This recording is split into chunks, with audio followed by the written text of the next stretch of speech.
We have not prepared a presentation, and that sounds like a very bad idea, but it's actually just to prove that in the now, in the moment, we can make connections about certain media with certain sensors.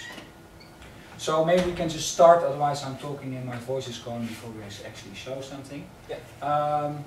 I would like, well, let's start simple. Let's start with sound.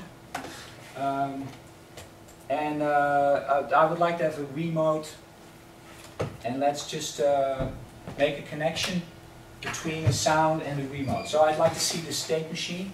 Good. Now this is the state machine, and this is actually the heart of the system. It's where everything comes together. We actually look for a modular approach, which means you can actually add all sorts of modules to the system, but there has to be a central place where all things comes together, which is this. I told you already that it is Max MSP. You might not actually recognize this as being Max MSP, because we have built an additional graphical interface on top of Max MSP, hopefully for theater makers to make it a bit more accessible. Now, the only thing a theater maker really needs to understand is that with technology you always work with input, a certain calculation or process, and output. And that's exactly what we've done here also. So here are a list of inputs. And it's a bit hard for you to see probably, but the WII-mote must be here somewhere. Where is it? There it is. And you can see on the monitor over there, we're also, maybe you can show that one also? Yeah. Okay, so there's like a module which is actually communicating with the WII-mote through Bluetooth. So that module sends data to the state machine, saying, first of all, I am a WII-mote, and secondly, I have certain buttons. So under buttons, we have up, down, A, B, etc. It's a bit hard to see for you maybe, but on this side maybe it's a bit clearer. Ferdy, let's take the A button. Okay. It's quite easy. So he just drags an A button in the image. And what I want to do is I just want to play a sound as soon as I press it. So we take from the audio engine, which is actually Roderick's child, I would say almost. Roderick made a module called the sound engine, and we'll come to that a bit later on. But first I want to see, yeah, do muziekje, so we get a bit of nice feel. Okay, so this is an important moment. It just connects the two together, so an input and an output. The WII-mote to music. Okay, go ahead. Now, final thing is he has to actually click on top of that thing to activate what we call the state. It's a state machine, and it's the state of the machine in the moment. And to activate is to actually say, now this state is actually activated, it's on, it's actual. Okay, I really hope after this long talk it actually works. So it works, that's nice. And let it go again, press it again.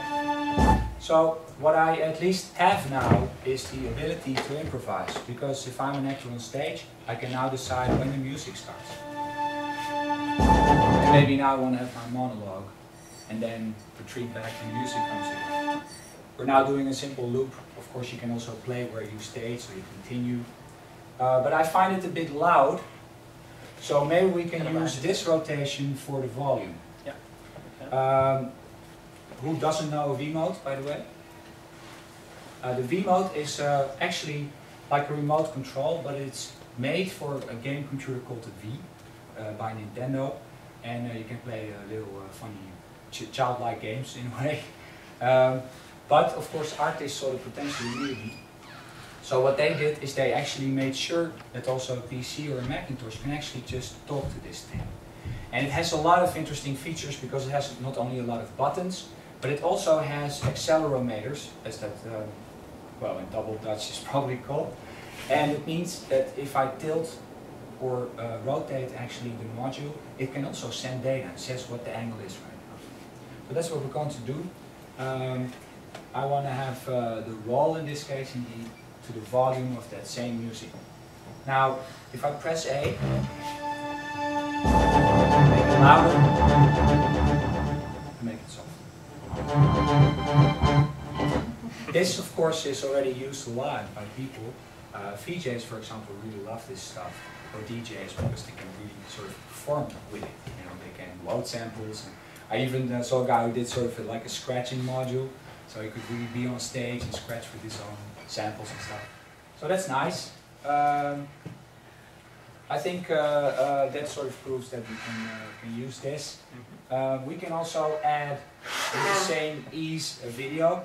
So start a video, move back and forth, things like that.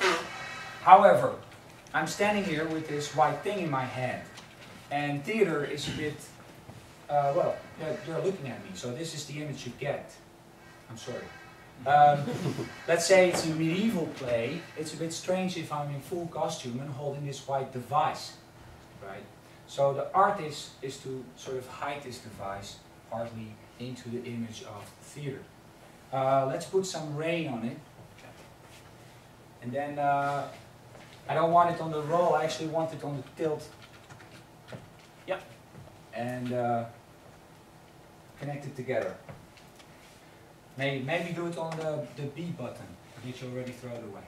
No, I threw it away, but it's okay. Ah, it's fine. So maybe rain? you can buy music with rain and make it exciting. No, you're too fast. Yeah? Set on pitch. Okay.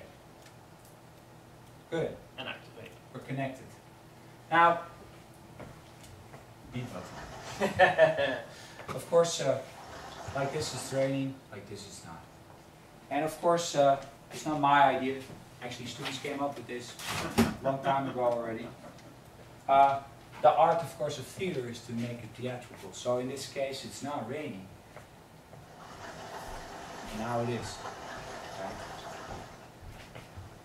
Okay. I think it's actually more interesting to do it the other way around. Yeah, well, so let's say it's raining, because then I need my umbrella. What he now does is actually put a statement block between it, and he can change the data that goes in and out. So he reverses actually the in and out. So 0 becomes 1 and 1 becomes 0. And if I now press B button, it's raining, so I need my umbrella. And then the rain is gone. So you can sort of play as an actor with this very simple interaction.